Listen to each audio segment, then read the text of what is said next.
জুমার দিন, জুমার রাত অথবা জুমার দিন যদি কেউ মারা যায়, এই মারাটা উত্তম মারা যাওয়া।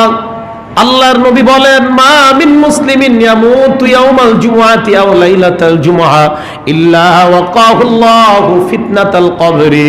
আল্লাহর নবী বলেন, কোন মুসলমান যদি জুমার দিন অথবা জুমার রাত মারা যায়, আল্লাহ তাকে কবরের সমস্ত বিপদ থেকে হেফাজত করে নেয়।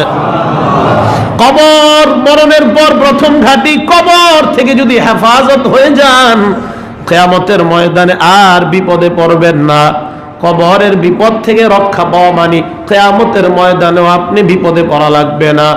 আল্লাহর নবী বলেন, জুমার দিন বা জুমার রাত যদি মারা যায়, এই লোকটাকে আল্লাহ কবরের সব বিপদ থেকে হেফাজত করে নেয়।